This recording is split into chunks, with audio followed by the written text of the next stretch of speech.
What's up, y'all? How you doing? Good. How y'all doing? Good. All right. So I'm gonna just set a couple ground rules real fast. I am not an instructor, so this is not about to be your average lecture at all. All right. So I see people out with the pens and the papers. You better take notes. But I will not be politically correct today. It happens to be the last week of Black History Month. In the spirit of Black History, we're starting on time, 5 minutes late. Some of y'all don't get that. That's a pun. That's what I'm using, right? Black people are normally late. It's called CP time. It's something called colored people time, because that means black people are always late. And it's actually pretty much true a little bit. So that's going to be happening today. So welcome to It Was All a Dream. So I'm going to be doing a lot of pacing, a lot of moving around. I'm going to require that you guys move your shoulders a little bit. Move your mouth. Who's not comfortable dancing right now? Don't raise your hand, just blink twice at me. Okay, got it. Okay, so those of you who don't feel like dancing, which was the majority of the room, I didn't come here to dance, I came here to listen, because he told me, John Stover told me I had to come here for class, and so did Miss Jessica, so that's why I'm here. How many people are here for that reason? Exactly. You guys don't know who the hell I am. Don't care either. But it is Black History Month. And I am coming to you to bring you just a peek, just a little bit of insight of Black lives. And the way I'm going to do that, I'm going to do that through a lens of hip-hop. Anybody know what hip-hop is? Who? Nobody? See what I mean? We're gonna fix that. Anybody know what hip-hop is, though? Just raise your hand if you know what hip-hop is. What's your favorite song, hip-hop? Hit 'em up? Tupac? All right. We're going to play Hit 'em Up. I know y'all acting like teachers in the room, Byron. You crazy. I heard that song before. It's older folks in the room, Byron. Woo! I'm not going to play the whole thing, but cool. All right. I don't know the lyrics. That's why I won't rap them. I heard you. All right. So, in the spirit of this talk, this is a porch talk. I'll explain to you guys what a porch is. For now, you need to know this is a porch talk, okay? It might be some technical difficulties. All right, boom. So, leaving this porch, here's the objective. Here's what I'm trying to do. Here's what I will do, right? You're going to understand, you're going to start to understand the complexities in hip-hop. It's a lot of complexities. It's not just beats and music and words. It's a lot more. You're going to get an insight to Black lives and Black culture. I want you to leave here with be more explored. I want you guys to go and be like, what the hell was he talking about today? You guys are all scholars because you're in this room. Well, some of you are staff, but you scholars too. And we're going to talk about the dream deferred. So this lens is a very, very biased lens. I happen to be from the East Coast. My favorite rapper happens to be Jay-Z, and his favorite rapper happens to be Biggie Smalls. So we're going to look at it through Biggie Smalls' point of view. You guys know who Biggie Smalls is? I'm going to go back. It's this handsome guy right here. He's dead. He was chopped. He was killed. So was the man next to him. Anybody know who that man is? It's the reason why we're all in this room right now. Hands down, period. Martin Luther King. There's no way whites, blacks, Mexicans, Puerto Ricans, Salvadorians will be in this room right now without that man's life. Period. So every Black History Month come around, y'all need to remember that. Anybody doing anything in this world, especially in America, it wouldn't have been if it wasn't for this man right here. And this man right here was a leader of Harlem Renaissance. I'll talk about it later. His name is Langston Hughes. Okay? Are we good? About me. Just a little bit about me. Real fast, I got to set the stage, right? So, again, my name is Byron Reaves. I was born in New Haven, Connecticut. That's me right there, that little cute face, right? And then this is me with my gang. I was in a gang. We did beat people up. So I'll beat y'all up too. This is me graduating from the gang. No, this is me graduating from University of Bridgeport. And this is my family now. We moved all the way here from Connecticut to Santa Rosa or Petaluma. I live in Santa Rosa. I don't know what the hell this is. Never been here. Moved here 3 years ago. Never even heard of it. Never even knew you people existed. Period. Right? My mom is of African. I'm black. I don't call myself African American. Say I'm black. Of African descent. Talk about that later. My mom, her dad was black. My mom's mom, Cherokee Indian. My dad, black as hell. His mom was black and Indian, from what we know. I say from what we know because my grandmother from Perry, Georgia, was raped by a white man. So before that, actually, let me set the stage for that. She was adopted at birth, right? She went to her adopted parents' house, whatever, was raped at 9 years old. The same person came back to try to rape her at 14. My granddaddy seen that, shot him, and then escaped Georgia. They flew all the way up to Massachusetts. Okay? So, little do we know about my grandmother. All we do know is she's around 100 and 101. She died last year. 100 years old. Eating mad pork chops, fried food, grape soda, all the shit that they tell y'all black people eat, and it's bad for you. She lived 100 years doing all that shit.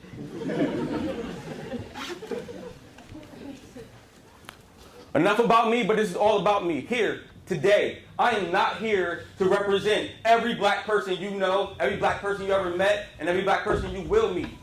I want to make that abundantly clear. This is from one perspective, one man's eyes. I studied a little bit. I did my research. But you can't leave here like, yo, Byron said it, so it must be true. Because that's what grossly happens in bodies and areas like this of institution when you have to represent a marginalized culture. That when you're in class, and it was like, yeah, and she said something about black people, everybody turned to the black person and go, what you think?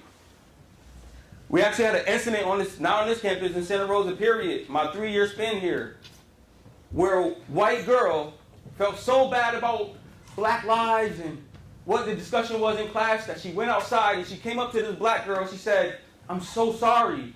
What can I do to help? And this black girl very said nothing. Well, I want to help. What happened after that? The white girl said, your people never want help when you need it. She spit in her face. You guys will never know about it. It's a secret. I don't know when it happened. It happened in the span of 3 years I was here. Guess who the first person they called, though? Why? I'm black. Jesus Christ, y'all. Y'all can't get those answers? All right. This ain't your average talk. I will be speaking in a vernacular that you probably never heard of. It's called African American English. Have any of you heard of that? You will, because this man has a book that you'll be reading after this. And you know what that man is? This man is John Stover. You will be reading about African American dialect. So my English is broken as shit, and I do not care. Because my true language is African American dialect. But these systems that we grew up in, these systems that oppress black people, so this is not real English. But it's so funny now that everyone in here, y'all say, yo. Every one of y'all said that one shit before. Every one of y'all. But what happened? Ain't. Y'all all say ain't. Matter of fact, I'm pretty sure, Miss Russell, that they had to go in your, I'm pretty sure ain't is not a word. English papers can't use this in academic. Right?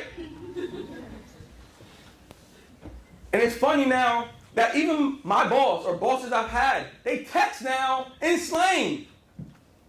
What? We used to use slang all the time. They call it stupid. You guys need more education. Education is the key to solving poverty. What the hell it ain't? Now they teach you the right shit. Right? Black history is beautiful, it's ugly, it's inspiring, it's painful, it's delicate, it's vulgar, but it's real. I'm going to say that one more time. Black history is beautiful, it's ugly, it's inspiring, it's painful, it's delicate, it's vulgar, but it's real as shit. If you are offended in this space, you're on my porch, so am I. So, leave your biases at the door. If you can't, then get the hell out. Pretty sure somebody will understand. There's not a lot of spaces in America. There's not a lot of spaces in the world where a black man, not an African man, a black man can be honest and truthful. Today you will have that experience. Congratulations. This is my perspective. I said that already. Confirmation bias, not allowed. Those are really fancy words. Again, African American dialect, you know how I would say that word? Availability, I know how to say. I'd be like, heuristic. It's not how you pronounce it. It's all right. You guys go look it up, you scholars, right? Okay, so the porch. On this porch, I want participation, right? So again, I'm just setting the grounds. This porch, I need people to be open. I'm not just going to be up here talking for another hour and a half. Hell no. Y'all going to be talking. I want y'all engagement. I want y'all to engage with each other. I want y'all to engage with me. In order to do that, you have to be open. You got to be respectful. I will be respectful as much as I could to everybody in here. As much as I could. As much as I could. Fine line, as much as I could. It's going to get personal. There's going to be revision. On the porch, a lot of times in black culture, what we do is we like, yo, LeBron is better than Jordan. And then somebody else says the fact. You be like, wait. All right, let me say that again. LeBron is the best all-around player. Right? That's revision. So you can revise. Feel free in this space to revise. All right? It happens all the time. There will be argument. Some of y'all can argue with me, I win. But some of you can argue with me if you want. It's candid. It's painful. It's humor on this porch. You guys just giggled. There's going to be some noise. I hope people's ears, virgin ears, boy, I tell you, listen, I'm going to be cussing. This lady is recording me. My job is depending on it, so I have to do good. Unless all this cussing, somebody's going to report my black ass. So we'll figure it out. Some unruliness happens on this porch. So these pictures you see, you can't really see, it's faded a little bit. But this is my porch back in, this is my grandmama's porch back in New Haven, Connecticut. So this is half of my family, half the males in my family at least. Other side is the actual porch, right? And that's my cousin and my auntie and my Uncle Bill passed away, my cousin Shonda. So some frustration. Right then and there, he's really not paying attention to my aunt. She is frustrated as hell. Believe me, that conversation went way longer than it was supposed to. Acceptance. I accept all y'all on my porch. No matter where you came from, no matter your beliefs before you got in here, no matter what you went through, no matter what you experienced, I accept all of it. I accept all your stereotypes about black people. I accept all your bias you have against black people. It's all accepted right now. But I'm going to be honest about it. If you're wrong, I'm going to call you wrong. But this is the safe space. We're in a place of education, right? From here on out, from every time you guys see me on campus, you are safe with me. You just had a moment in my blackness, that's all. Ain't nothing wrong with that. But outside of this, I'm the coordinator of student success, and I will help you guys succeed. And if I don't, I will send you to the people that do. Shout out to my boy Andrew who's in the crowd. All right. So, again, I told y'all you're going to have to move and do a little bit. All right? So, it's called call and response. So Southern Baptist, look it up. Again, I'm not going to go through that definition. Sorry, I'm not going to do all that shit. Southern Baptist culture, gospel, church. We have this thing called call and response. So that means when I call, you respond, right? That means if I say, touch a neighbor and say, neighbor, it's raining. You touch a neighbor and actually say it's raining. Y'all get that? So right now I'm going to just test it on these two. Manny, BB, touch a neighbor, Manny, and say it's raining. It's raining. All right. So call and response, it's all about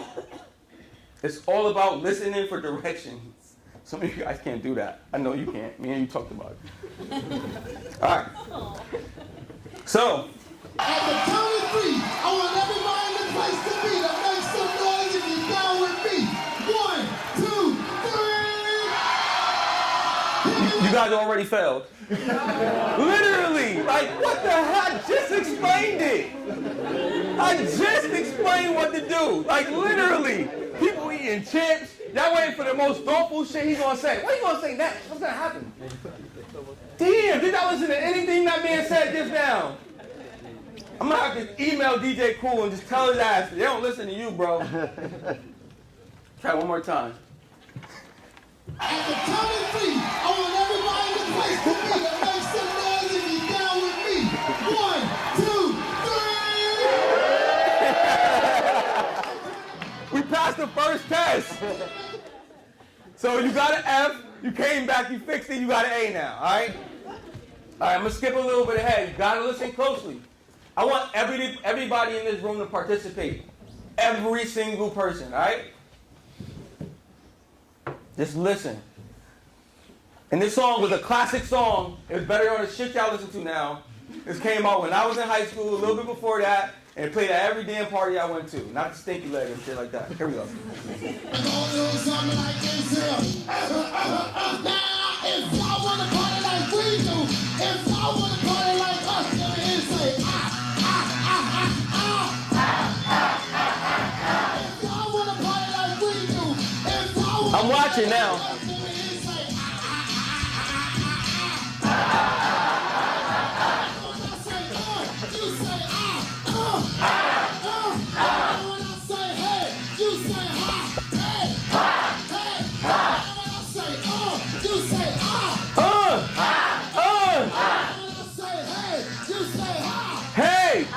Hey! Damn, y'all good! Woo! Alright, so now we got the call and response going. I'm going to need you to lock into your most focused ears. Now, your ears about to be blown the fuck away. Because one of the best theorists, philosopher, whatever the hell you want to call him, is about to be on. And he's going to take us through literally the epitome of black lives in hip-hop. When I say black lives in hip-hop, I'm not talking about Martin Luther King. I am talking about him a little bit. But I'm not talking about like your conventional, Marvin Gaye. I'm not talking about the 1960s or the 70s. I'm not talking about 1861. I'm not talking about the Atlantic slave trade. I'm talking about black lives in hip-hop. Lord. So if I got y'all listening ears right now, at the count of three, I want everybody to one more time. Make some noise if you're down with me. 1, 2, 3.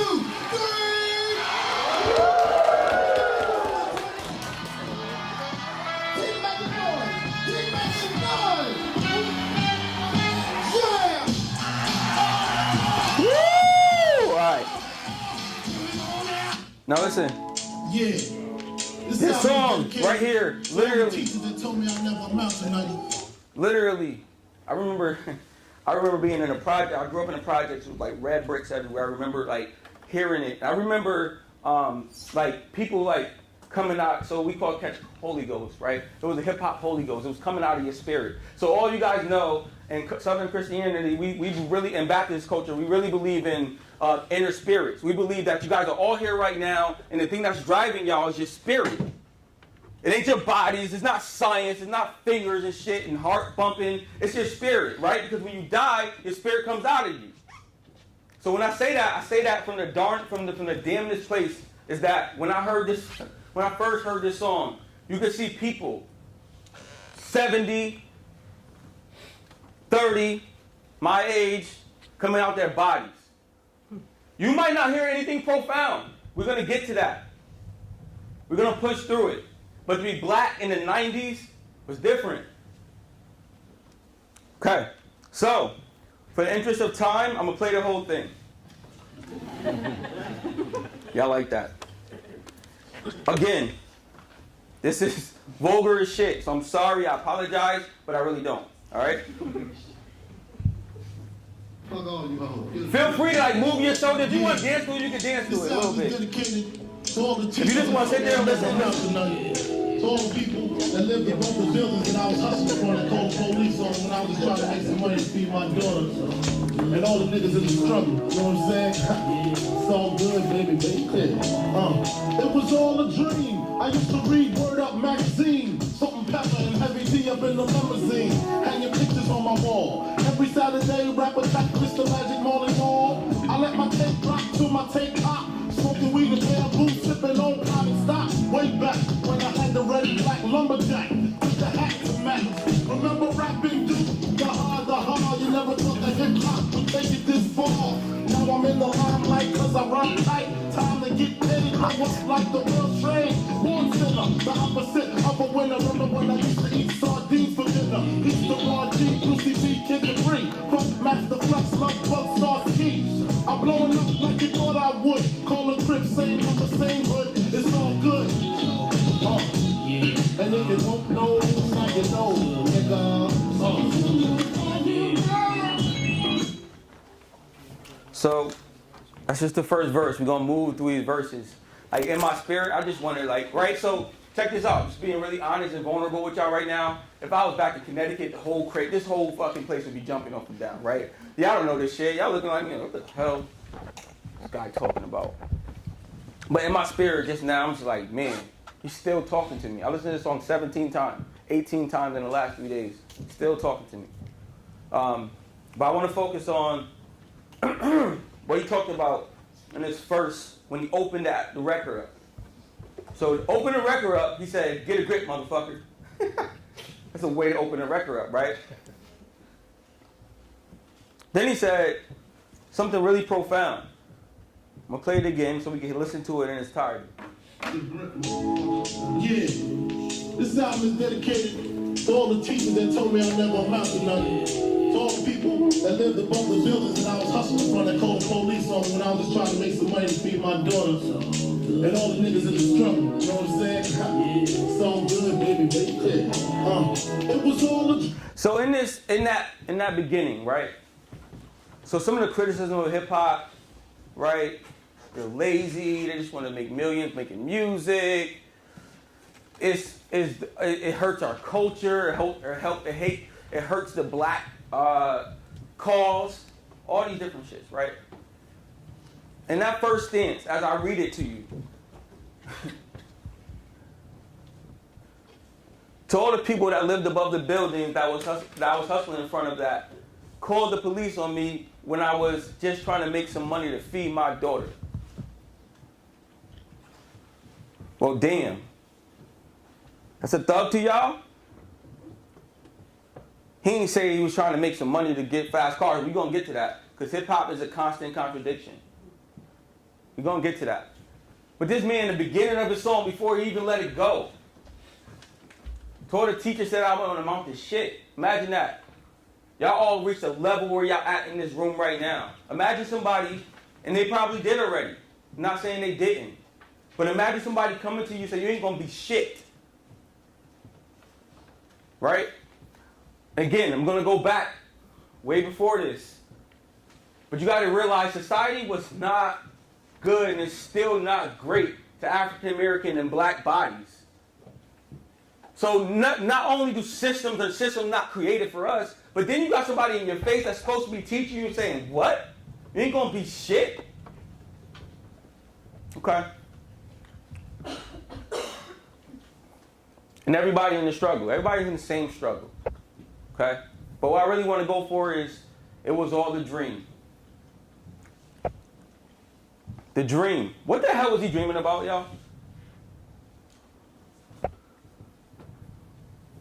Not struggling no more. Not struggling no more. Exactly.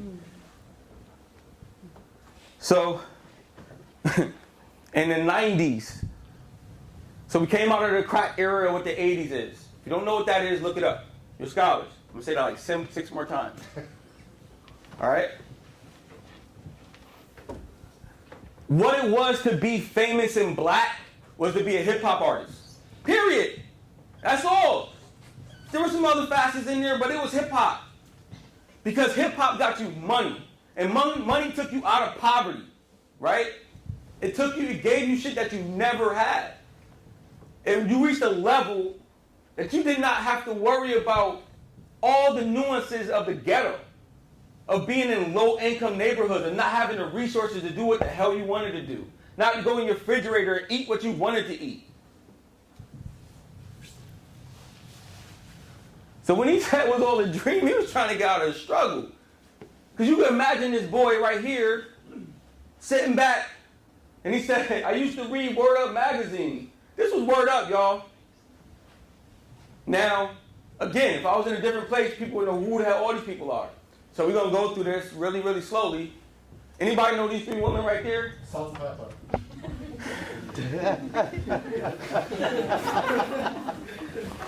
You got it. Anybody else know who they are? Anybody? Anybody besides somebody that just talked, tell me a song that Salt and Pepper did? And nobody under the age of 38.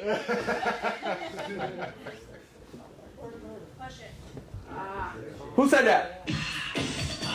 Hey. You know, no reaction? You never heard this in like an old video, like YouTube or nothing? Like Twitter, you ain't tweet this shit? Like no? Like push it? A quick side story, right? When my wife was pushing my first baby girl out, yo, when she told me, she was like, listen, you better not make no one joke. I was like, I ain't gonna make no jokes. So at Yale, New Haven is where I'm from, where my baby was born, right? Right, it's like 9 doctors in there. It's like little surgeons, big surgeons, like interns. I'm like, oh shit, it's mad people here to see my baby born. I thought she was a star. I thought she was gonna be at Word Magazine. But anyway, long story short, they're like, push.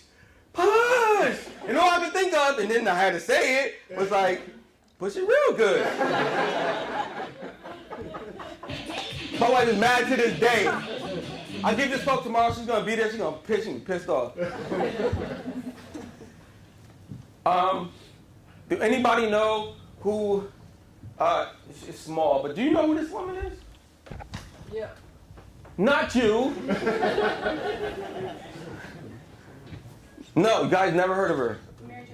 Who said that? We got a hip-hop scholar. God damn. Yes, Mary J. Blige. I'm not gonna play Mary J. songs for the interest of time. But she's the queen of hip-hop and soul. Absolutely. Go look her up.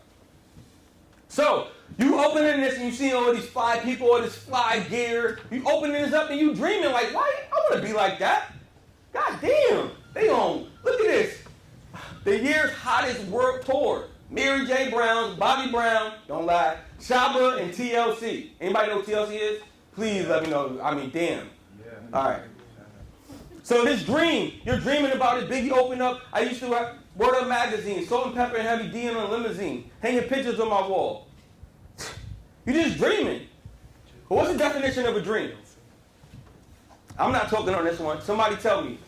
Participation. Are y'all here with me? If you're here with me, say yeah. Yeah. All right.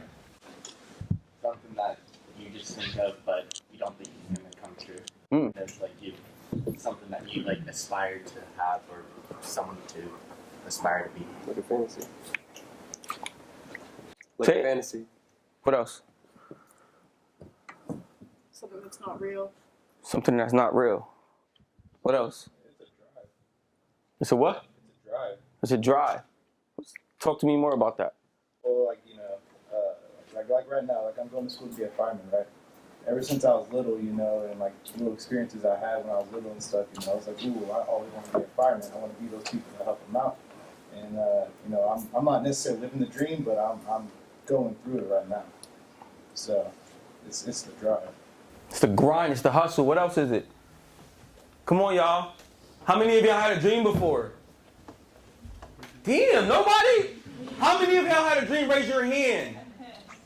Is some people in here that have a damn dream? Because we need to go see site services.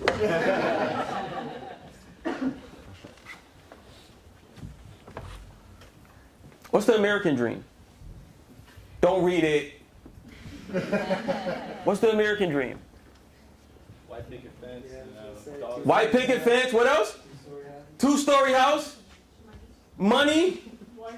Wife and 2 kids. Keep talking to me. What is fucking American fucking dream? Come on. What else is it? Cars. Stability. It's cars. What else? Who said freedom? Freedom came like 14th on that list just now. I'm going to tell y'all one thing. 14th, it came 14th. But I'm going to tell you, over 5 million black people, 6, 7, 8 million black people died looking for a fucking dream of freedom. Not a car, not a picket fence, not a house. Freedom. The ability to do what the hell I want, when I want, and not be my ass whooped, hanged, raped. That's what we're talking about. What was the dream? What was the American dream? When we broke off from, all right, so who's a history buff?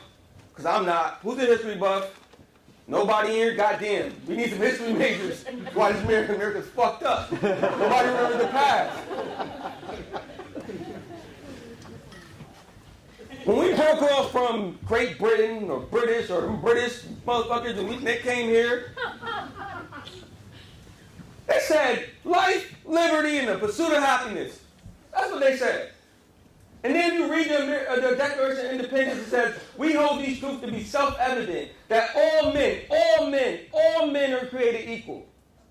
And they're endowed by their Creator with a certain unalienable rights, that among these are life, liberty, and the pursuit of fucking happiness. Does that apply to everybody in this room right now? Why? It's the dream. How many of y'all ancestors are ancestries of slaves? Me and him, 2, 3. There we go. So the American dream is led and is fed and is fed. So here you are in this little ass shit. You come over here, you get off, right? And then you just like, people start just whipping your ass to work. Because it started off as a money thing, right? That's what slavery was. People for goods. No? Am I lying? Am I wrong? People Maybe like as 90%? Go ahead. People as goods. People as goods. I mean, if somebody wanted to trade my life for a couple $1 million right now, you couldn't. My shit's way worth a lot more. Period. So what the hell could a slave dream about?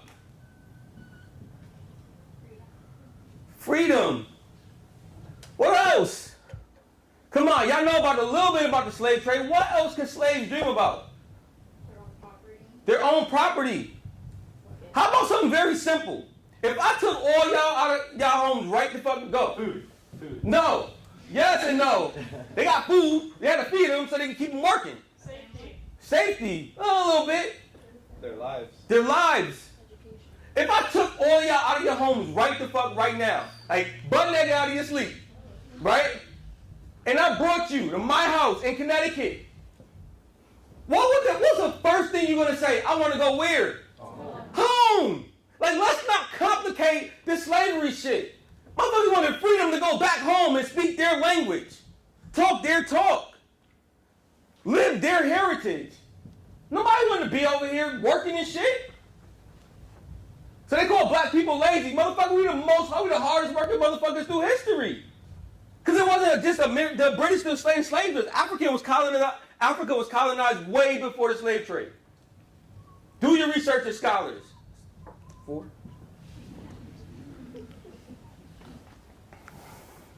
So this man, around the Harlem Renaissance, your scholars look it up.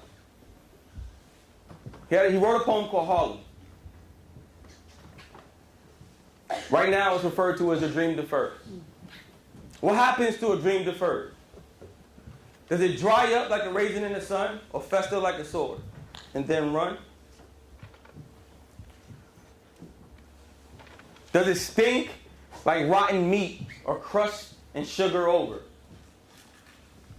Like syrupy sweet? Maybe it just sags like a heavy load. Or does it explode? I'm here to tell y'all today that hip-hop is the epitome of the dream deferred. I'm here to tell you that looking at me right now, and all I am, I got a black shirt on, I got some black jeans on, some black and yellow sneakers that y'all might not like, but I know it's bright so it's catching all y'all attention. I'm a dream deferred, y'all.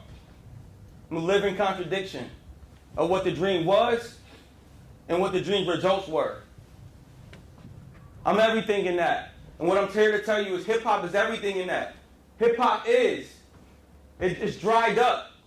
Black lives are dried up. It does fester like a sword. I'm gonna show y'all a sword in a little while. Does it stink like rotten meat? It does. There's so much imagery in what this great man Langston Hughes wrote. But the most important part is, does it explode? God damn. What happened to a dream deferred? Does it explode? What happens when you get so fed up, so angry, so caught up in all the shit that's going on around you that you explode? Then you get the mad black woman and the crazy ass, scary ass, hide your pocketbook, lock your doors, black man. Not realizing that every day you see me and every day you see a black man is a dream deferred. It's something that was promised that was not realized. Not for you, but for the people around you. But how the hell did we get here? Quick question, trivia. Who was the first black person in America? I'll give you $1 million. Damn. I know. I mean, I don't got it, but Monopoly money. Got like 5 games of Monopoly. You can add it to $1 million. Who was the first black person in America? Let me ask you another question. Who was the first white person in America? Don't worry, I'll wait. In the U.S.? Huh? In the U.S.? Yeah, in the U.S. In the U.S. Leif Erikson? I knew that name was going to come up. No. What was his ethnicity? Oh, it was like Drake. He was like a Viking or something. Who the hell knows? He wasn't white. If you're white in here, raise your hand. That's your problem now. If you're Italian, raise your hand. See that difference? If you're Scottish, raise your hand. A little Scottish in you. A little Poland, Russian. You ain't white. But when you play and raise your hand to whiteness, oh, you're fucking guilty as shit of my dream deferred. Woo! Because you fed into whiteness. Because the first black man in America is when the first white man said, I'm white. And everything around me is white. And they're black. And now you created a separation between the two. Because there was no such thing as black people in Africa. You think Africans walk around like, you black? We all black. You black as shit. It's hot as shit. This sun out here burning the fuck out of me. The minute Americans start playing in their minds that I'm fucking white, you created the barrier. You started the dream deferred. Why?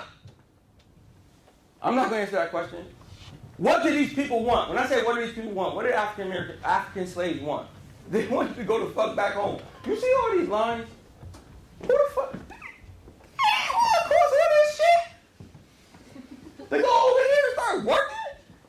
Like, I got this shit fucked up. So when somebody says, you're a black ass, you need to go back to Africa, nigga, you brought me here. I'm dead ass serious when I say I know my uncle ain't want to come. You got us bent. Well, bent means if you bend the pen, then it's not the same shape, right? All right, anyways. I'm not going to talk about their experience. I'm not going to talk about the experience of a man. So I'm going to go back. I'm not going to, because I get emotional talking about it, right? Jesus Christ, really?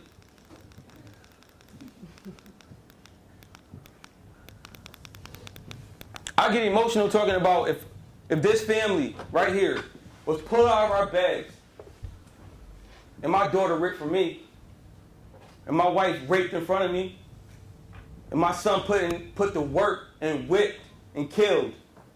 I couldn't take that shit. Like, it gets me emotional right now. What was their experience? How about I take you from all your home, all your language, all your heritage, all your family, to everything you fucking know. Just pull you out of it. So you wonder why we mad? You wonder why you hear certain hip-hop songs? I got one for y'all. Gets you angry? I mean, y'all feel me or no? Yeah. No, you don't have to. I really don't. I'm honestly, you don't have to. Up out of there. Ain't nothing but against the party.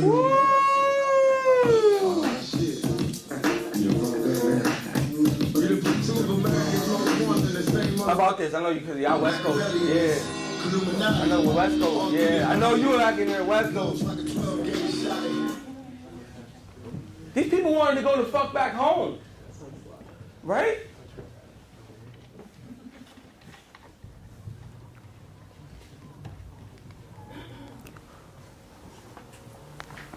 Somebody singing it. Yo, Mo B, man.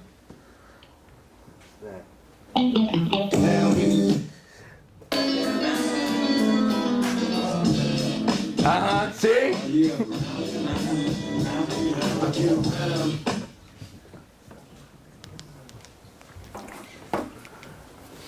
The slaves didn't dream about this shit. That's our dream right now. We some spoiled ass Americans, right? Like, if I don't got that shit, I ain't living. Right? Tesla, range, beach house, and a mansion. I don't even like water. You think I want to be on a boat again? Man. This was the reality. This is what they really wanted. They couldn't go home. They wanted to open colleges like Howard. Right? You see that man? He wanted to break his chains. They wanted to study and learn and read. Black Wall Street, black-owned businesses. Tusker, your scholars, look it up. Burnt down by white bodies. Didn't want to see blacks succeed. Black Wall Street. These women, they got the movie about them. Hidden Figures, go watch it. Scholars, but you also the era of like movies and like binge watching. So go binge watch Hidden Figures. In reality, we were happy. When this shit passed, oh, great things happened. Don't let it be misconstrued through history. When the Emancipation Proclamation passed, right in the middle of the Civil War, we were happy as hell. The era after that, we seen the most black senators. We seen black scholars, right? This was an era of freedom. Our dreams were not deferred no more. Here the hell we come. Oh, we finna do this. We gotta be in this. We gonna learn their language. We gonna go to their school. We gonna read these books. We gonna become smart. We gonna go back and help our community. Then some shitty shit happened. The most shittiest shit happened in the world. So I could read this, but you scholars, you guys can read this, right? But it says, all persons held as slaves within any state or designated part of the state, the people whereof shall then be in rebellion against the United States. Whoa. Then for and forever free.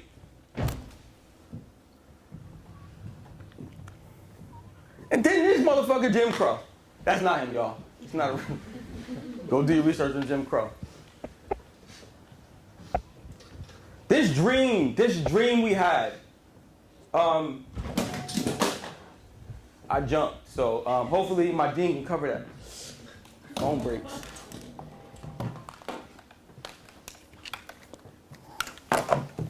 Making sure it wasn't the president of the college. Anybody know what Jim Crow is? Talk to me. Don't read it, just talk to me. You gotta know what Jim Crow is. Come on, talk to me. Social 30. Yeah, so it's 30. Segregation laws. Yeah. Separate but equal. But equal my ass, but yeah. Why Jim Crow? Why are Jim Crow laws? Somebody tell me why. I'm really searching for an answer. Go. White people were scared of integration. White people were scared of integration. Why? I just went through history. Y'all done brought us here on a boat. We can't learn to read. Can't learn to write. Y'all worked us to death. You killed us, enslaved us. The hell was you scared of integration for? Overpowering. Why? You already overpowered us. We got one little law. Why? Why Jim Crow? Violence is accepted to keep blacks in check. We wanted to go home. Keep us in check for what? So, out of this, let me tell you the answer of it, right? The answer to Jim Crow. Very simple. Black people, African Americans, were never considered human. And through a bunch of systems, were dehumanized. Okay? So, I'm not a dog lover. Some of y'all are. But I'll use this example. If I come home and I had a dog, my daughter's going to eat before my dog. Because I don't see my dog as the same value as I see my daughter. So if I only see you in one singular vision, then what am I going to treat you like? It's a lot more to Jim Crow. But what Jim Crow did is, it happened in the southern, anybody ever been to the South? Mississippi, Missouri, yeah? New Orleans, Georgia, North Carolina, South Carolina, yeah? So what happened was, all this different hate started to rise up.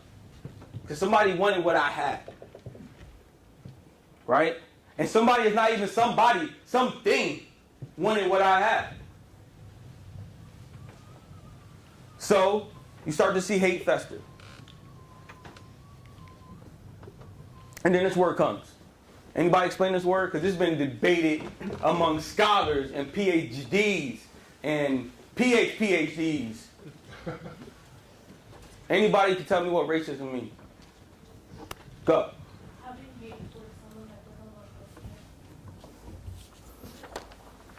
Keep coming. Implying that there's a superior ethnicity than the other. Absolutely. So first you gotta acknowledge that word ethnicity, right? Because what I'm saying right now is I just identify as a black man. Well, what we talked about earlier is there's no such thing as black and white men, right? What am I? A person. And we just talked about how white was a thing to separate white and black. Was it able to separate us, me, my ancestors, right? Racism, such a huge word. Say fuck racism. Because racism is, and I got a whole nother talk about this, racism is important. But let me tell you, every system, education, healthcare, financial, banking, housing. Know what it all is? It ain't racism. It's called anti-black. Research it. You're scholars. Anti-black. Anti-black systems because black was a thing created by white. Never thought black people were a human or as a person. And so systems were created to keep them out. Racism was important. From Langston Hughes, or does it fester like a sore and then run? Boy, I can tell you, listen. So, Emancipation Proclamation passed by, whatever shit goes. We get all the way up into the 1960s with Jim Crow. 40, 50 years of real deep hate, racism, anti-blackism, festering in the South. And then a sword comes. And he ran like a motherfucker. Anybody guess who that sword was? Woo! Say that louder. MLK. Say that a little bit louder. Martin Luther King. Woo! Oh, he was a sword somebody's ass.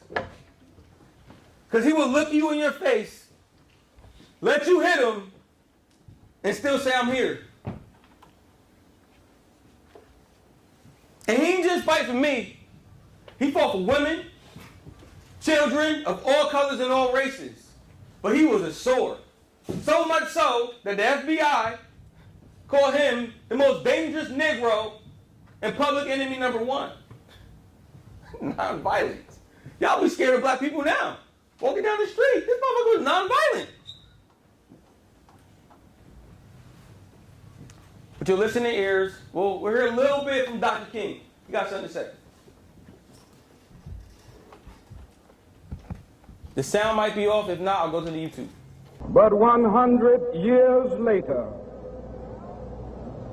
the Negro still is not free. 100 years later, The life of the Negro is still sadly crippled by the manacles of segregation and the chains of discrimination. 100 years later, the Negro lives on a lonely island of poverty in the midst of a vast ocean of material prosperity. 100 years later, the Negro is still languished in the corners of American society and finds himself in exile in his own land. And so we've come here today. Do that sound like 2019 to y'all? A little bit. If I had just said that same exact thing, would that sound like 2019 to y'all? This is called a response moment. If you feel like it's yes, say yes. If you feel like it's no, say no. Yes? Yes. No? All right.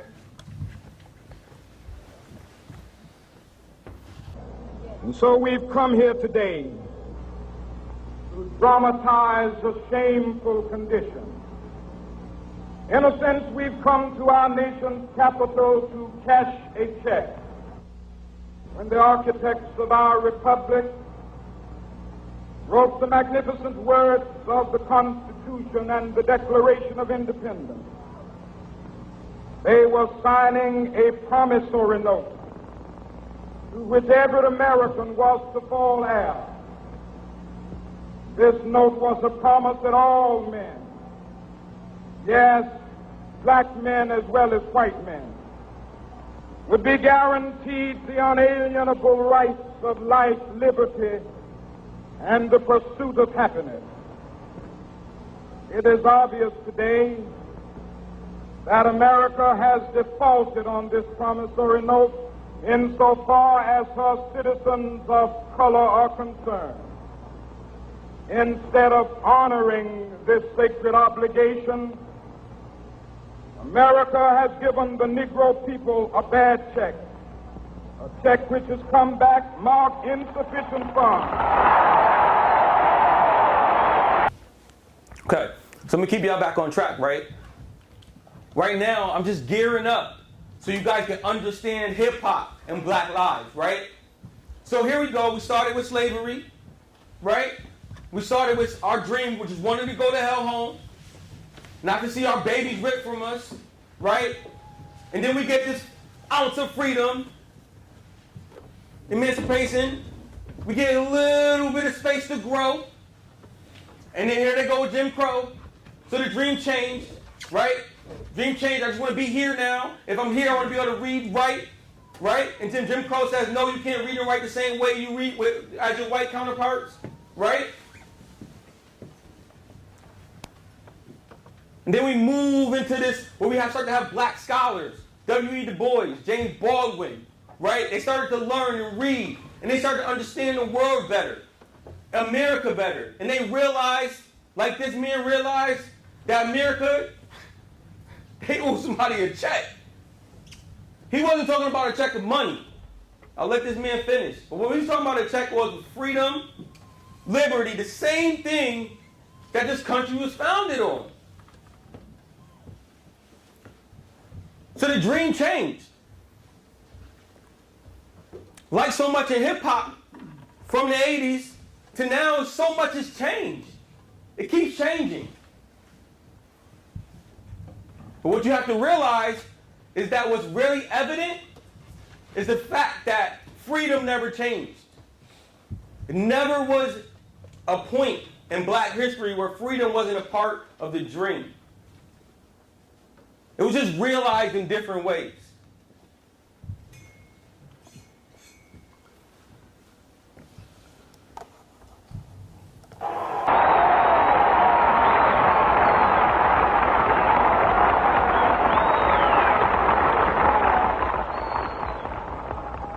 But we refuse to believe that the Bank of Justice is bankrupt. We refuse to believe that there are insufficient funds in the great vaults of opportunity of this nation. So we've come to cash this check A check that will give us upon demand the riches of freedom and the security of justice. Damn. Still evident today. So, I show these movements of black folks because in the 1960s, we were all working towards one thing, right? And then some civil rights bills were passed. But you see these amazing groups. Marcus Garvey, the Black Panthers. I'm moving really quickly from the 1960s to the Black Panthers, believe me. But what I'm trying to say is that they all had different methods. So the variety you see in hip-hop today, the discourse that media will paint that black people in hip-hop are completely confused is wrong. It's simply wrong. What they don't realize and what mass media isn't telling you is that it's a dream deferred. And it's all these different dreams lined up. And as different people begin to be educated, they start to understand the world through their eyes. So somebody in Perry, Georgia is going to start understand the world way different than somebody born in New York City. Okay? So Marcus Garvey, Back to Africa movement, understood the world differently than good old Dr. King and the SLC. And the Black Panther looked at the world a lot differently. They said, you ain't give it to us, we're going to take it. And don't believe what you heard about the Black Panthers. They weren't militant black guys walking around with guns ready to start trouble.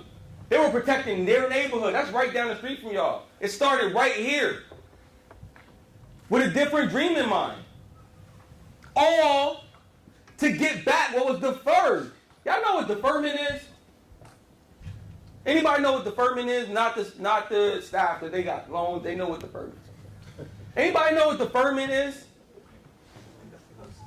So, say it, Jared. Say it. It's like giving out to you directly. It's like being offhanded to like something else or someone else in another form. You getting there? Anybody else? Deferment. So hopefully all of you guys go check our financial aid office. Get financial aid when you transfer, and when you're here, and when you transfer. I think something like 80% of people that apply for financial aid get financial aid. That's a shameless plug. You should do financial aid though. Some of you guys will move on to 4 years that you can't afford. And some of you will take out loans. And then after you take out loans, when you graduate, they want you to pay the shit back. So some people are going to take out $25,000 loans. And you're going to get out of college and you're not going to have a job because you didn't go to our career center and plan ahead. Another shameless plug. What I'm trying to say is at some point, whoever lends you that money is going to want that money back. And then they created this amazing thing. I think they created it for black people. It was called deferment. That could push back and hold off on what I initially owe you. God damn, somebody say amen. I could push back and hold off on what I initially owe you. Woo! So a dream deferred is what? A dream held the fuck back. And we just wanted to go home. The original dream was to go home. Like, right? Like, remember I said I could take y'all out your bed, bring you to Connecticut, it's cold, it's snowing, and the first thing you're going to wake up and say is, I want to go where? So you deferred us from that. We didn't get that. Then we just said, well, while we're here, we might as well read, write, learn. Can't do that. And we want to go to school with y'all because y'all got the better damn schools. Nope. Fuck that too. And then so something creatively happened, right? That dream deferred. I started thinking differently about my life. The next black man and black woman thought differently about their lives. So shit became deferred, but my mind started to wonder, what is it in it for me? And so then you see the development of the black city. And in these black cities, hip-hop was created. But if you followed me, what you would see is that hip-hop was created based on my experience, based on what was going to be good for me and my family, right? Based on the area I was in. So we see the Great Migration. 5 million Southern blacks to the north and the west between 1915 and 1960. Some of those cities are notoriously known as black cities. Well, this is how the shit started, y'all. Jim Crow pushed us out, and here we go. We going up to we taking the railroad. Who built that railroad? Black bodies. Detroit, New Orleans, Pittsburgh, New York, LA, San Fran, Portland, Seattle. And just to quantify for you, just in case you don't really understand the numbers, in Chicago alone, 44K. That's, it means using African American English, right? K means 1,000. But that's also, never mind. All right. 1910 to 100K in 1920. 234,000 blacks left the damn South. Why they leave the South, y'all? If y'all follow me, y'all know why they left the South. Getting the hell away from Jim Crow and the laws. To seek education. So they go to these different cities, and all these cities are way different, right? We know that now, right? You can go to Detroit and have a very different experience that you can have in San Francisco. Nothing against San Fran, right? And so then I become a product of where I'm at. So my daddy moved, right? My granddaddy, I told you my granddaddy moved from Georgia to Massachusetts, and then we landed in Connecticut. My vision is different. What I want is different than the person in Seattle. Seattle probably wants sun. I don't, it's raining. Perspectives are different.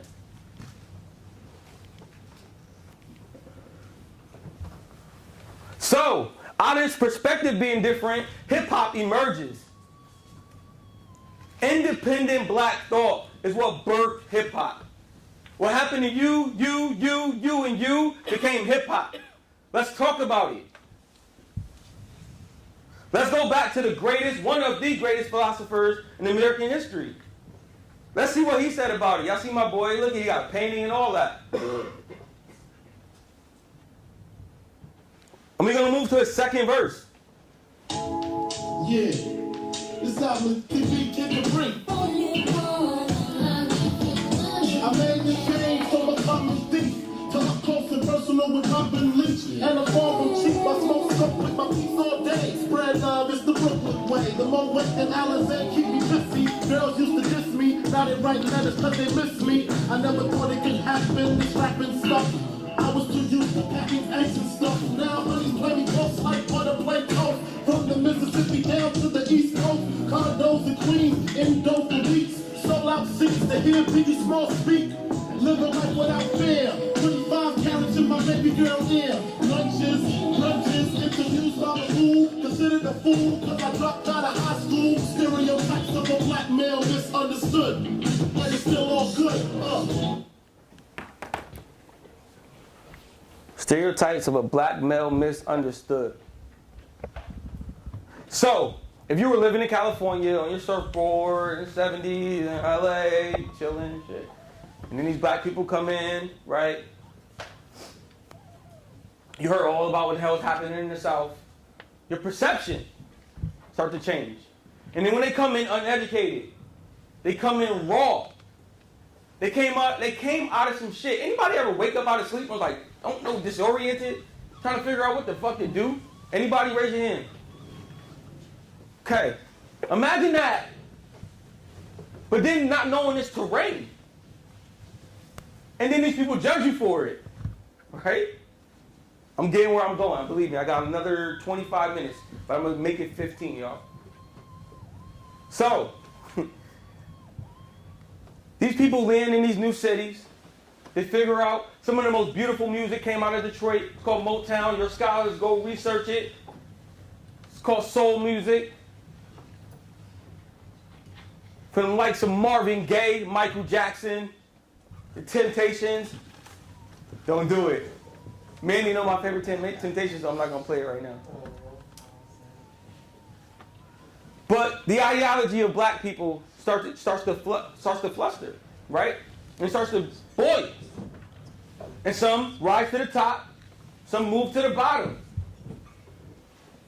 Some people's dreams end up being different. Right? So then stereotypes are created. Because I'm judging you, I don't know you, I only know what I heard about you.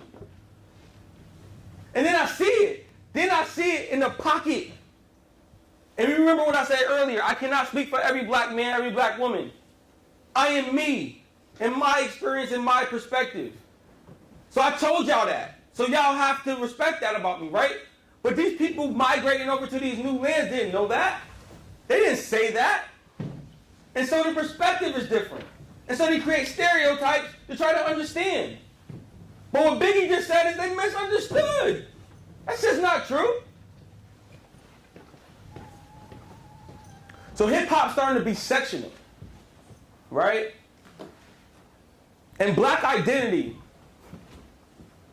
very important piece of this talk.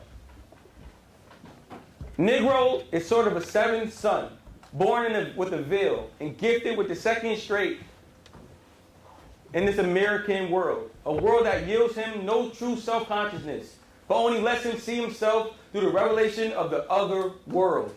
It's W.E.D. Du Bois. I only see myself how the white person sees me. Whew. So now my dreams become mixed up because am I dreaming for me or if I'm dreaming for how I want somebody else to see me? So when we hear contradictions in hip-hop about flashing jewels and driving a fancy car, it doesn't come from, oh, that's what they want, they just materialistic. That's what y'all had. And that's what y'all told me is important. This is how you get to a certain level of fame and fortune. This is how you become free.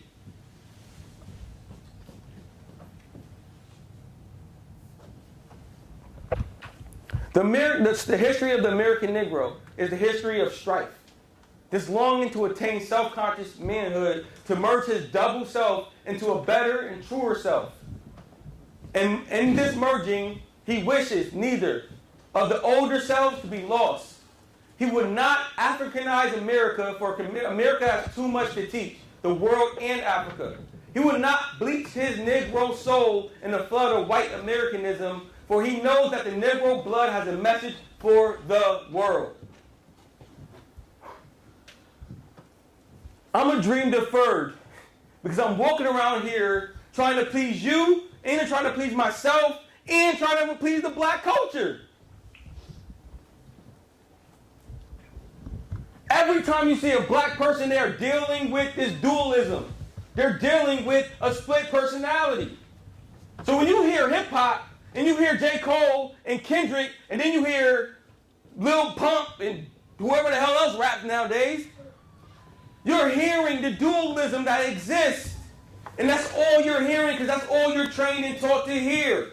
You're not told to read W.E.D. Du Bois and to know that we are going through identity crisis every fucking day. Because we got to dress up and talk different when we go around certain people, so the perception of us becomes something that's acceptable to a society that created a society that was anti-black.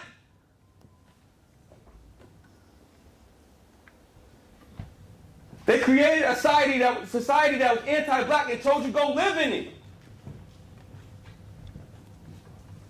So then you listen to hip-hop and you judge us off of it without knowing the back history, without knowing that Biggie Smalls' real name is Christopher Wallace. Anybody watch wrestling? Anybody know who The Rock was? Hell yeah. He's a great man. You know who The Rock was? Yeah. What's his real name? It doesn't matter what his real name is. I got you though, Captain. I got you. I want to leave that to you. That black people are dealing with constant identity crisis. And what I'm asking y'all today, what I want y'all to leave here today with, is just realize that. Understand that. Understand that trauma of having a dream deferred, something you want taken away from you, and then have to be inserted back into that society, right? And told that you have to live like somebody else, that you have to dress and talk like somebody else, that you cannot speak African American English because that is not the society acceptable way. That's not the norm of this society, dog. That's slang. That's called ebonics. That's broken. Y'all need to go back to school. Well, the schools you put us in, happen to be, if I show that city list, the worst fucking schools in America. So anybody that told you education is the key out of poverty is a fucking lie. The same poor black school is the same poor 60 years ago, is the same one today. Yeah, we found the fucking way to put a radio, a TV, internet, all into something that's supposed to just, I'm supposed to just call people from this shit. Not do my papers, talk to people, video chat. We can't find a way to fix a black poor school in New Haven, Connecticut? Or Santa Rosa, California? Come on now. And then so you ask us to go into this world and you ask us to be who you want us to be. Well, there's some fucked up shit going on there, because how can I be what you want me to be and be myself and be what I owe these black culture? How can I wear my hands dance down or wear the swag like a black person? How can I do all three? And then you try and then you're ostracized or even killed. Because if you're black and you're driving and you get pulled over, the chances are 50-50 for you. So even if I say yes sir, no sir, the chances of me coming out as 50-50.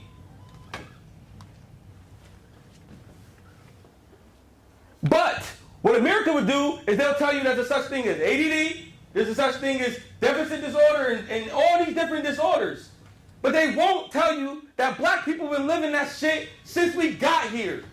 Since y'all told us we needed to do what y'all do. Hip-hop fought against that. Hip-hop said, I'm going to do whatever the hell I want to do on this track, period. Hip-hop said, I'm going to go against the status quo. I'm going to have my swag, and now hip-hop is the biggest fucking genre in the world. How can hip-hop be the biggest genre in the world and black people be at the bottom of every economic cycle there is? It's called cultural appropriation like a motherfucker. Who said that? So when you hear hip-hop and you see that black body, go read W.E.B. Du Bois, called The Souls of Black Folks. And just realize that every single time you see this disenfranchised body, that they're going through some shit. They might not say it. You can't come up to me like, you going through some shit? I'm going to class. That's where the fuck I'm going. You need to insert yourselves. Take off the veil. Put yourself in the minds and bodies of black folks. Because what they'll tell you is Kanye just crazy. He got a disorder. Who thinks Kanye is crazy in here? He's crazy as hell. But Kanye wasn't crazy when he made this record. Kanye wasn't crazy, and you guys can go listen to it. You guys are scholars. You got Apple Music or Spotify. I'll let it play in the background.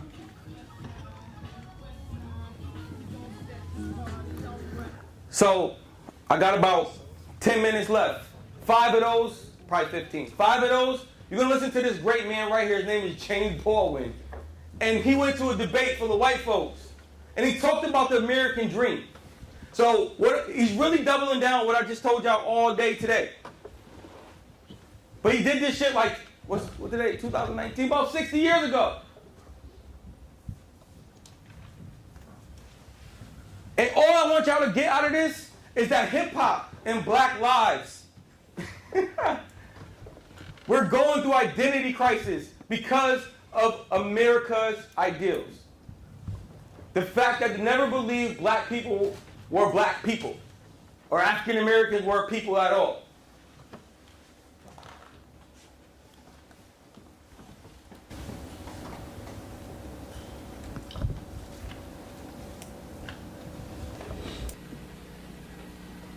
I find myself, not for the first time, in the position of a kind of Jeremiah. For example, I don't disagree with Mr. Burford that the inequality suffered by the American Negro population of the United States has hindered the American dream. Indeed it has. I quarrel with some other things he has to say. The other, deeper element of a certain awkwardness I feel has to do with it has to do with one's point of view. I have to put it that way. One's sense, one's system of reality.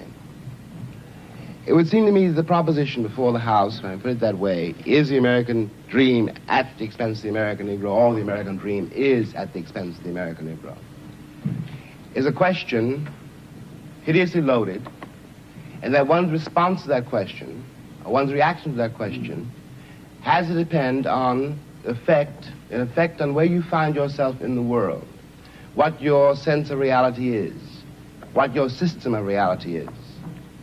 That is, it depends on assumptions which we hold so deeply as to be scarcely aware of them. A white South African, or a Mississippi sharecropper, or a Mississippi sheriff, or a Frenchman driven out of Algeria, all have, at bottom, a system of reality which compels them to, for example, in the case of the French exile from Algeria, to defend French reasons for having ruled Algeria. The Mississippi or the Alabama sheriff, who really does believe when he's facing a Negro boy or girl that this woman, this man, this child must be insane to attack the system to which he owes his entire identity. Of course, for such a person, the proposition of which we're trying to discuss here tonight does not exist. And on the other hand, I have to speak as one of the people who've been most attacked by what we must now here call the Western or the European system of reality. What white people in the world, because the doctrine of white supremacy, I hate to say it here, comes from Europe. That's how it got to America. Beneath then, whatever one's reaction to this proposition is, has to be the question of whether or not civilizations can be considered as such equal, or whether one civilization has the right to overtake and subjugate and in fact to destroy another. Now what happens when that happens? Leaving aside all the physical facts which one can quote, leaving aside rape or murder, leaving aside the bloody catalog of oppression, which we are in one way too familiar with already, what this does to the subjugated, the most private, the most serious thing this does to the subjugated, is to destroy his sense of reality. It destroys, for example, his father's authority over him. His father can no longer tell him anything because the past has disappeared, and his father has no power in the world. This means, in the case of an American Negro, born in that glittering republic, and in the moment you are born, since you don't know any better, every stick and stone and every face is white, and since you have not yet seen a mirror, you suppose that you are too. It comes as a great shock around the age of 5 or 6 or 7 to discover that the flag to which you have pledged allegiance, along with everybody else, has not pledged allegiance to you. It comes as a great shock to discover that Gary Cooper killing off the Indians when you were rooting for Gary Cooper, that the Indians were you. It comes as a great shock to discover that the country, which is your birthplace, and to which you owe your life and your identity, has not in its whole system of reality evolved any place for you. The disaffection, the demoralization, and the gap between one person and another, only on the basis of the color of their skins, begins there and accelerates throughout a whole lifetime, so that presently you realize you're 30 and are having a terrible time managing to trust your countrymen. By the time you are 30, you have been through a certain kind of mill. And the most serious effect of the mill you've been through is again not the catalog of disaster. The policemen, the taxi drivers, the waiters, the landlady, the landlord, the banks, the insurance companies, the millions of details, 24 hours of every day, which spell out to you that you are a worthless human being. It is not that.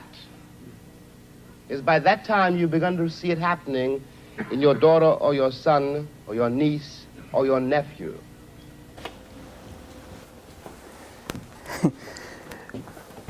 I mean, snap if you felt that.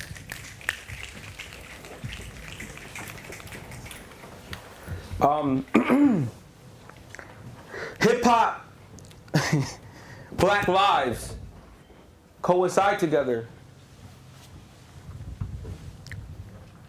because they both have something in common. They both have this dream deferred, right? And when James Baldwin talks about when you get to a certain age and you raise a little baby boy or girl, you have to face that sad reality. You have to tell them that. And you know the fucked up part about all of that is they don't have to believe you.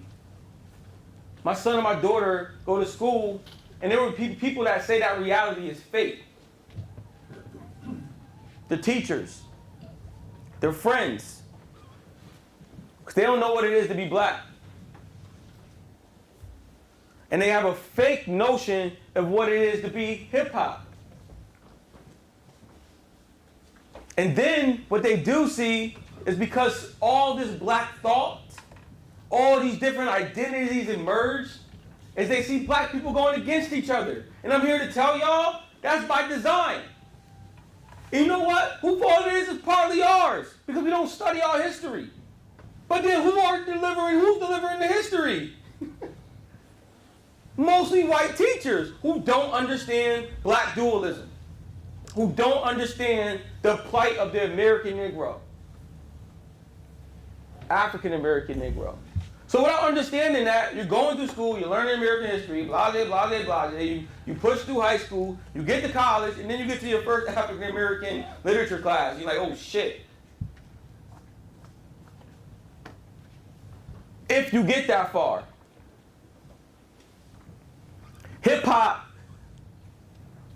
and all this confusion, and all this contradiction, is literally this dream deferred.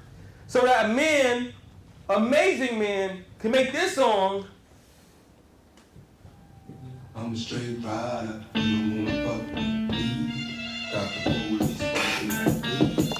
But the candy to the Jeep.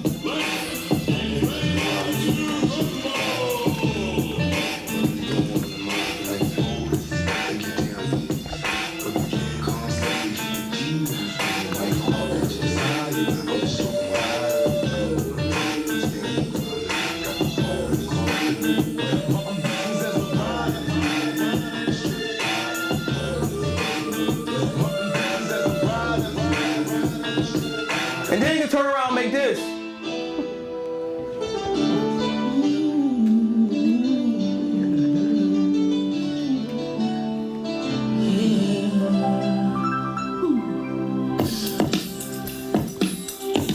Come on, I see no changes. Wake up in the morning when I ask myself, is life worth living? Should I blast myself? I'm tired of being born, even work some black. My stomach hurts, so I'm looking for a purse to snatch. Cops giving My stomach hurts, so I'm looking for a purse to snatch. What he was really saying is, I was looking for my dream, but the shit's been deferred. Woof. He don't give a fuck about your purse if you had one. Let me tell you, I grew up in the neighborhood. Ain't no black people robbing no white people if they had it. If you don't believe that shit, go watch Diddy's Twitter. Diddy's the most arrogant motherfucker you can see. And I love him for that. Because he got it. He don't need it from you. He don't want that from you. He wants you to go out and vote and buy his vodka and shit like that. That's different. So to the white woman that crossed the street when she sees me, or to the person in Trader Joe's that says your daughter's hair is nice. Is she from Africa?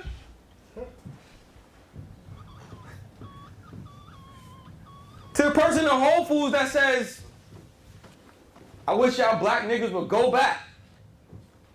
Right here in Santa Rosa, Sonoma County. I don't want what the fuck you got. I want what I need, what I earned.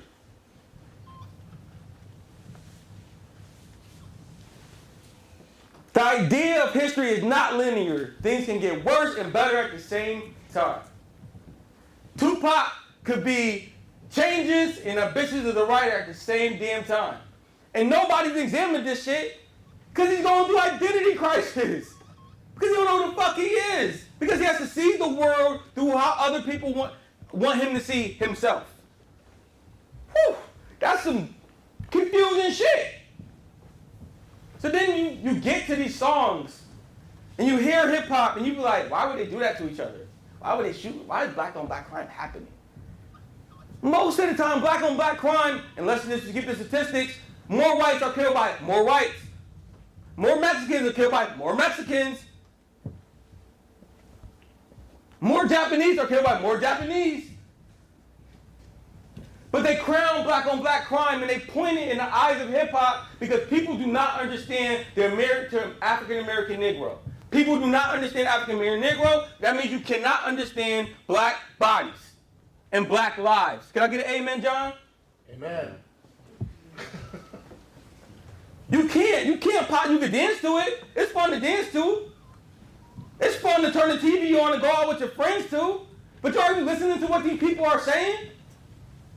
Honestly. I got loyalty inside my DNA. Quarter piece, got war and peace inside my DNA. I got power, poison, pain, and joy inside my DNA. I got power, poison, peace, love, all in my DNA. But I can't even be who I'm supposed to be.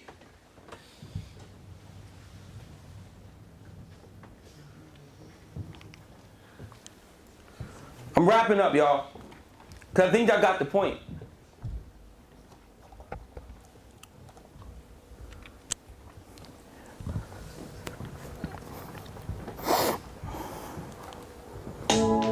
Yeah, with the chauffeur, phone bill about 2G slack. No need to worry, my accountant handles that. And my whole crew is lounging, celebrating every day, no more public housing. Thinking back on my one-room shack, now my mom pimps the act with mix on the back. And she loves to show me off, of course. Smiles every time my face is up in the sauce.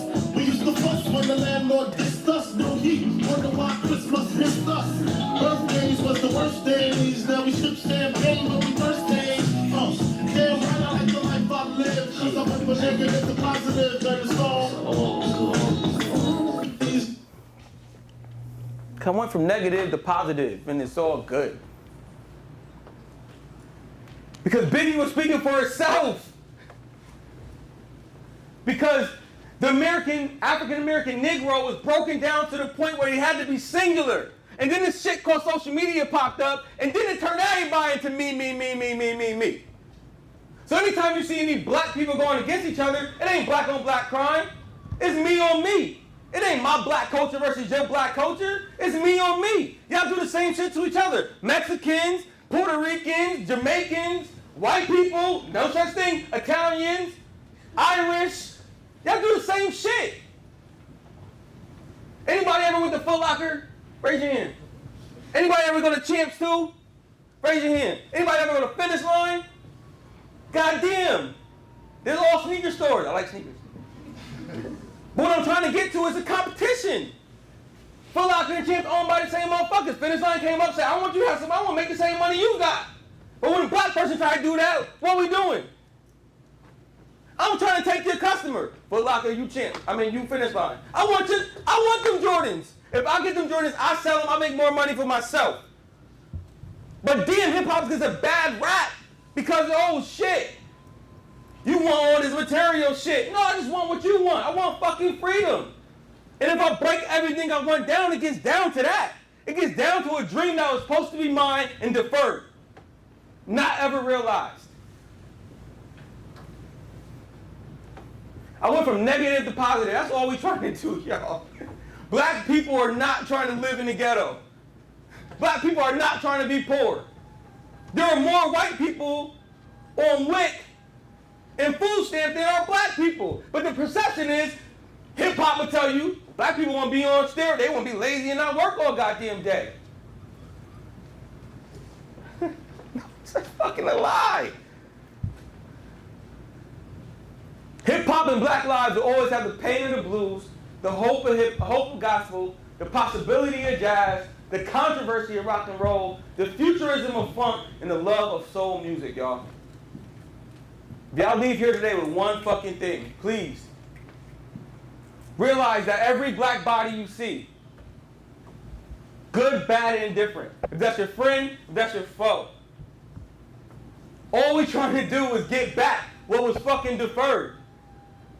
We don't want to harm y'all. And most of the time, again, hip-hop is the biggest genre in the world. You think we could do that being singular? Only selling to a certain group of people? We knew we had to appeal to the masses. If we had to shake y'all asses. Right? So why, when it comes to social issues, I sat in a room full of 5 Africans, straight from Nigeria, 2 white people, and another separate room with Mexicans, 7 of them.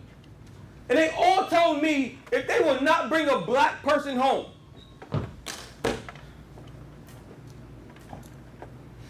a black person, their parents will not accept it. Some of your parents won't accept it. Why?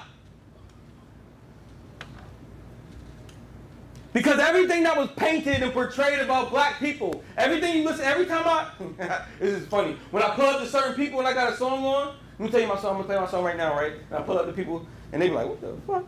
Listen.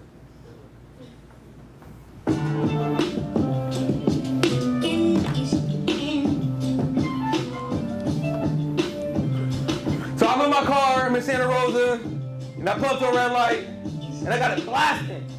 Because what's true for me is true. It's the truth. So when it's the truth, I turn my shit all the way the fuck up. Right? And sometimes I even sing along. Sometimes I feel it in my soul. I be like, God damn. Jay, can you say anything any better? And then you go like this. Like nigga, dog nigga, phone nigga, real nigga, rich nigga, pro nigga, house nigga, field nigga. Still nigga. So imagine the fucking disdain on this person, right? Mexican, white, don't matter. Like, oh shit. That's a nigga over there. That's what he just said. That's the only part he heard.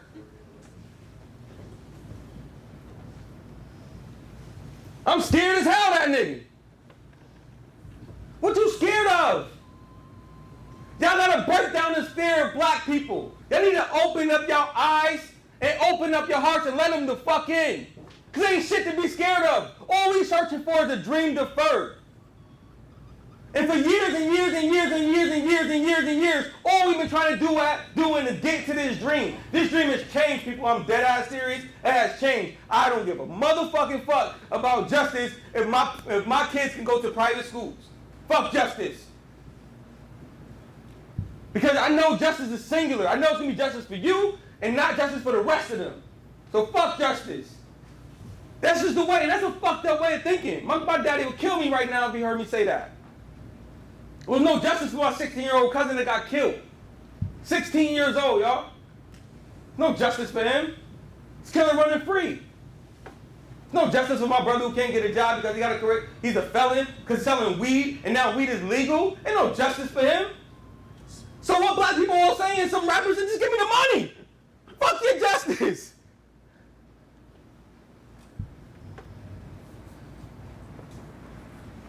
But y'all gotta open your eyes to that. And black people have to open their eyes to that too. This is not just for y'all. I'll be speaking to like 60 black people tomorrow. They'll hear it the same way y'all hearing it. You have to educate yourself and put yourself in positions to open your heart and to learn that everything you hear ain't what the fuck is real.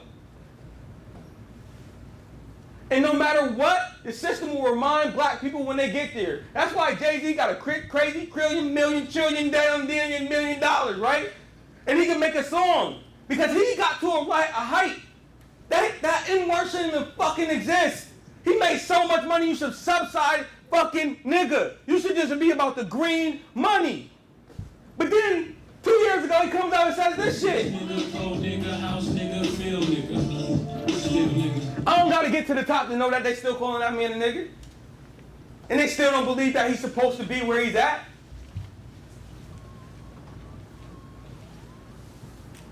I'm leaving y'all. I'm done. I'm done after this. No movement No ideology. No dream. In this fucking state of America, country of America, North America, this world will be realized until what has done black people is reprimanded, until we get it back. That seems like it's gonna cost a lot of money. So you know we want our 40 acres in the view. It ain't gonna cost that, y'all. No. Fix the fucking school in New Haven, Connecticut that poor ass Byron Reaves went to 25 years ago. 31, y'all ain't that old. 25 years ago. Fix that school. Allow them teachers to get paid more and stop fucking paying these athletes. Educate black people like me so I can go back to the schools and teach at a livable fucking wage. Shout out to the teachers in Oakland. Fucking you live in Oakland making $60,000 when rent costs you $38,000 a year. It's impossible. So imagine the morale walking to work every goddamn day and dealing with some badass kids. Don't worry about it, we all was bad. How many had a substitute standing on the table dancing and shit when they had a substitute? Everybody. We all did it. So imagine the morale going to get paid $38,000 to $60,000 knowing that shit ain't gonna be realized.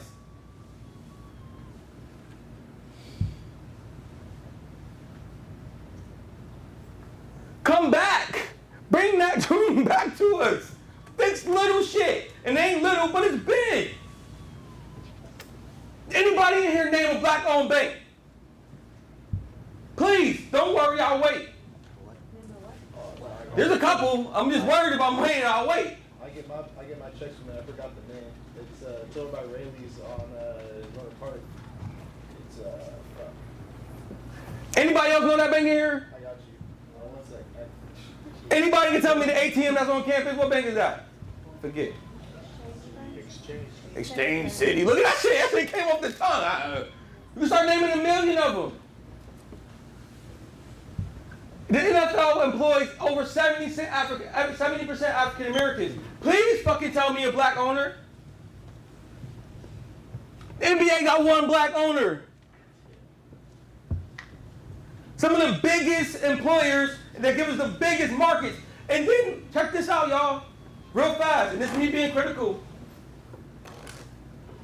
People, black people, expected other billion and billionaires to sit down and raise their knee with cap. These are the same football players, not scholars, football players who were mostly passed through all the way till they got through college. You're not asking the most elite, educated, and scholarly, in tune black people to kneel with cap and them saying no. You asking a bunch of niggas that had their dream deferred and got their only chance to change that shit. So you gonna tell me, sit down with cap, or make this fucking 25 mil this year. Again, the dream changed. So I'm not criticizing those black brothers that said, fuck that. How can I? How can I blame them when I know what exists is a bigger dream deferred?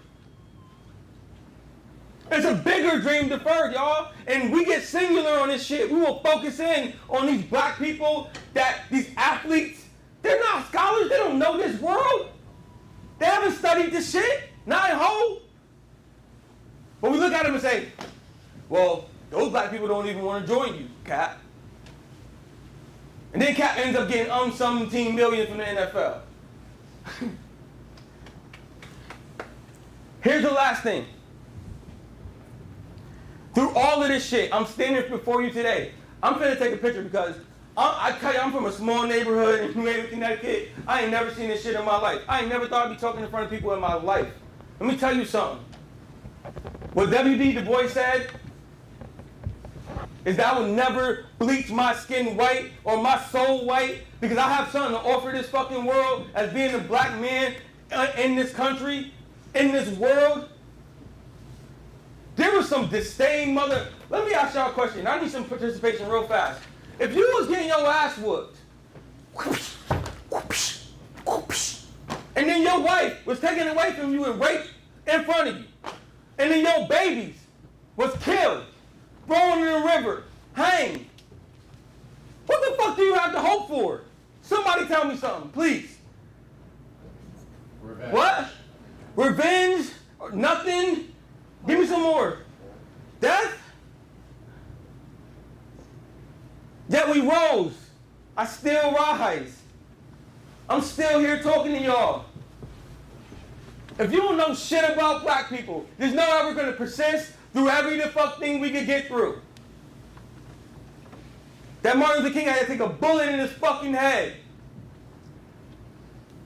to make sure that I'm here standing with y'all today, that make sure y'all in this room, to make sure women rights. Anybody see that new Nike commercial with women in it? It's fucking amazing. Good job, Nike. All so we could be in this room today. So I have an opportunity to speak to y'all today, even though y'all wanted to be here. I mean, I can't wait for this class to be over. Black people will persist and do every verse that Biggie said. He said, it's still all good. I need y'all to say it with me. It's still all good. Say, it's still all good? It's still all good. It's still all good. Ain't no hate in my heart. I told y'all from the beginning of this, I accept y'all. Even though some of y'all play into whiteness, even though some of y'all downgrade my peoples, even though y'all cultural appropriators, even though y'all hate my guts, and you don't know you hate my guts, but every practice you participate in, or the systems you allow to happen, everything you allow to shit happen every week, every day, every hour, somebody's getting harassed right now in the store. I'm followed every time I go in a fucking Tommy Hilfiger. Every time I go to JCPenney's, I hear something, oh, service needed in the jeans department. I don't want to wear fucking doctor's jeans. Then my black son had to move here and be harassed by and made fun of by Mexicans because he's black. Then my daughter, everywhere she goes, she got to tell people don't touch her fucking hair. For the years and years and years and years, my daddy had to look for a job and couldn't find one because he was black. For all the hate, for all the people hung in the pictures I have to see whenever I fucking type in slavery and Jim Crow. For the fucking times that I had to walk through this county like a fish in a fucking fishbowl, wondering why it's a tall 6'2" black man walking around with Jordans on in the middle of fucking Petaluma, California. I'm not mad. I accept it. It's time for y'all to start accepting it, because no matter what, my heart is pure.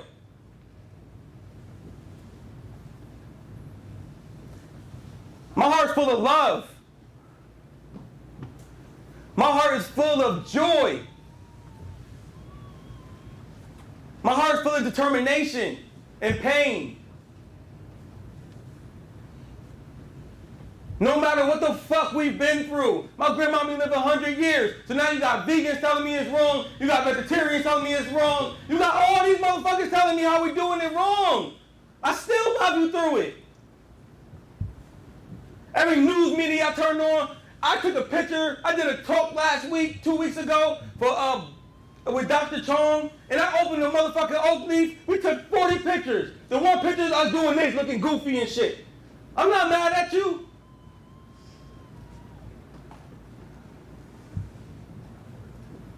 For all that time they said hip hop is bad and all this shit that black people ever did, that they're lazy.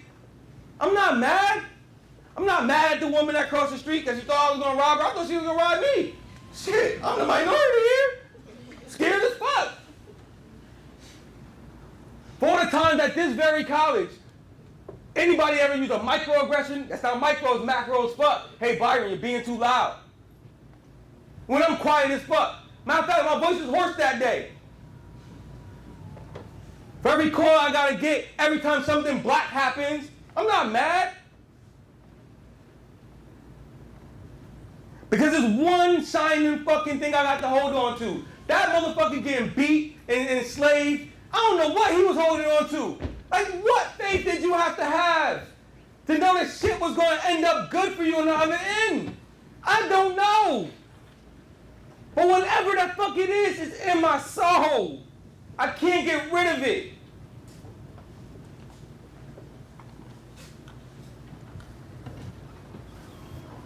For every person, y'all heard Serena. Serena can't wear the bodysuit. For every white person that ain't go see Black Panther, for Spike Lee just winning his motherfucking first Oscars yesterday after years, 34 years of crazy, beautiful black films, getting his first Oscar. For them barely letting us in the system to recognize our talent. For the inventors that got their shit pushed back and some white name written over it. I'm not mad. For the backs of my ancestors who built this fucking country brick by brick, I am not fucking mad.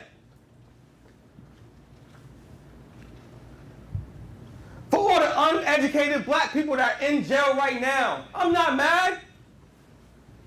For all the people locked up for weed and now you watch people, California is the 5th largest economy in the motherfucking world. Y'all added weed to the list? Oh shit!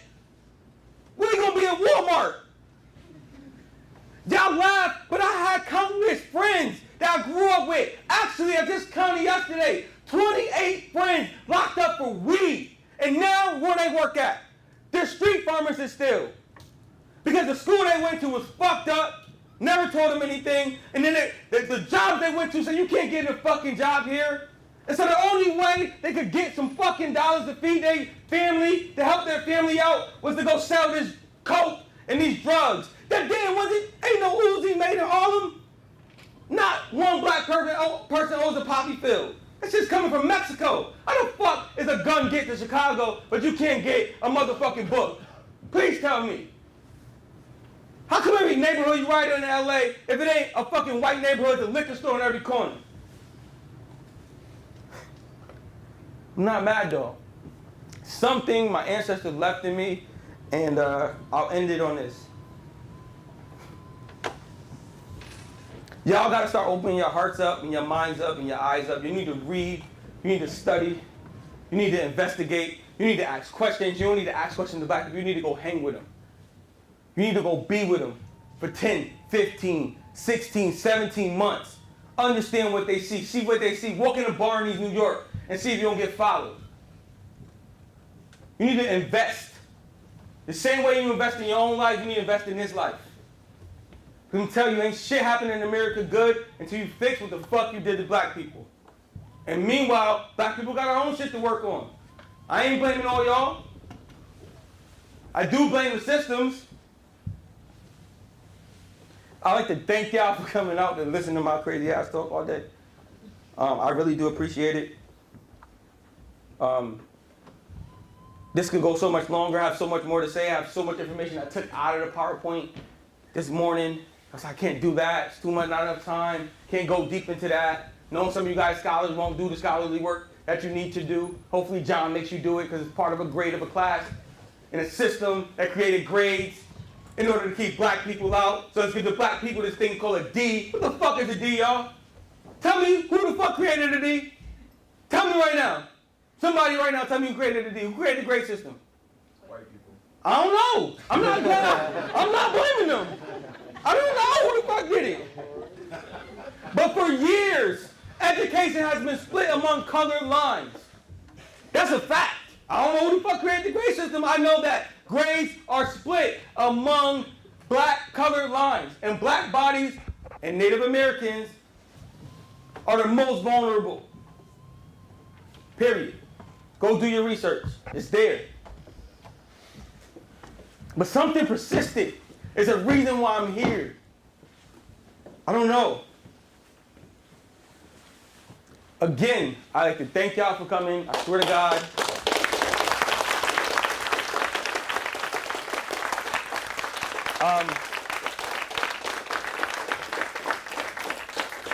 As you guys exit, I want to leave it open for questions, but I don't. Go investigate your own shit. As I leave, one thing, y'all. One thing you gotta realize. One thing. When you see black lives, when you see that black body in front of you,